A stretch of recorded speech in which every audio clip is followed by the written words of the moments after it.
So we know full well all these Brexit supporting newspapers, sooner or later, are going to have to accept the reality of what they were agitating for and what they wanted, and what they were saying was, oh, this wonderful idea. All these commentators in them saying how wonderful it will be when we're a sovereign country, we can have all these unicorns running about the place, and the sunny uplands, and don't worry, the NHS will be fine, even though the Tories have just voted down amendments that would protect the NHS from outside sources and leave it open to increasing privatisation and even more pressure put on the NHS, which could lead to its downfall and even the full privatisation of our public healthcare system. Something that we should all definitely be fighting against. And I tell you now, that just basically needs to be the rallying cry at the next election.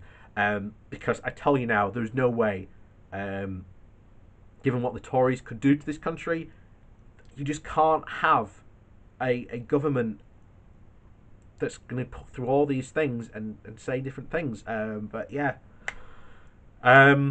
massively worrying, all I can say. But looks like the penny might be falling, as we said before, the penny might be starting to drop in a few places. We've seen the Leave Alliance claim that this wasn't the Brexit that they wanted.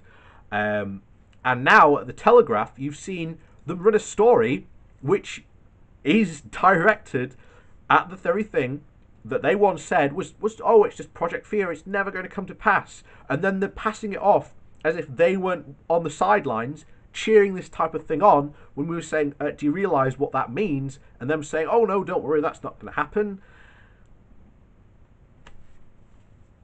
So this article today comes from the Yorkshire Bylines, and is the penny finally starting to drop at the Telegraph? Last Sunday, the Telegraph carried a report about British international haulage companies facing disaster without a trading agreement at the end of the year. 3/4 of hauliers face loss of permits in no-deal Brexit. This was a reference to the EU's notice published on the 9th of July about the coming changes once the transition period ends. Yorkshire Bylines reported in the following day in an article of the EU launches its own shock and awe campaign early. The Telegraph report is delivered in a form of an innocent bystander, rather than a wailing and active participant in encouraging and supporting the potential disaster about to engulf Britain's haulage industry. Although the right-wing broadsheet now seems to be distancing itself from the consequences of Brexit, it indicates that the penny, or the pound, may be finally dropping. The Telegraph said, when Britain leaves the single market and customs union at the end of the year, lorry companies will lose the right to provide road transport services in the EU. Instead, they will automatically enter the European Conference of Ministers of Transport scheme, which distributes a fixed number of permits per country. There were over 8,000 UK-registered international road hauliers last year, according to the Department for Transport data. However, under the ESTM scheme, the UK would be allocated only 2,000 such permits. Even this doesn't cover the full extent of the problem. In written evidence to the House of Lords Committee in September of 2018, the Freight Transport Association said the ECMT permits would cover 2% to 5% of transport needs and would only allow about over 1,000 UK haulage companies to operate in the EU. Similar restrictions would be faced by EU hauliers willing to operate in the UK. This would not only decimate the UK international haulage industry, it would also affect all sectors of the economy that rely on international just-in-time trade systems. In other words, without an agreement on road haulage, the tsunami-like flow of goods delivered by road between the UK and the EU every day will be reduced to a trickle. The Independent has warned that this could lead to food shortages at the end of the year, since 40% of the UK vegetables and 30% of fruit comes from the EU.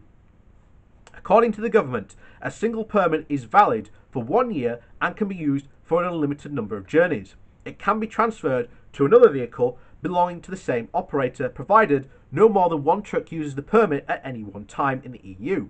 A company can hold up to 10 permits. The allocation process looks extremely bureaucratic, and the permits would likely only cover a tiny fraction of Britain's needs. The Telegraph quote Sarah Lindon, the European policy manager at the Freight Transport Association, saying that haulage businesses needed clarity within weeks as the Christmas peak time starts in autumn for the industry. If you learn whether you have the right to continue operating as a company on December the 28th and only have fallback plan is the ETMA system, which requires applications and allocations for permits, it will be too late, she said. It is not trivial. The Telegraph and the Freight Transport Association also might want to see the additional 32 pages of text the EU added to their draft for a future relationship treaty last week. It concerns the road transport of people and goods after December this year. And the title says this: subtracting certain placeholders in Title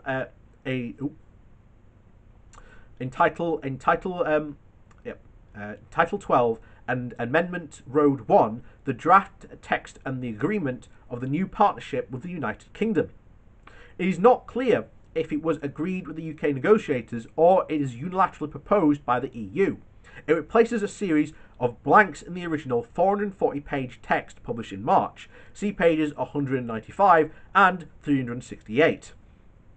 The first draft merely set a basic rule that neither side could reject or prohibit the use in its territory of a road undertaking a journey in reference to Article 4 of Article Road .4, the transport of goods through and between territories of the parties.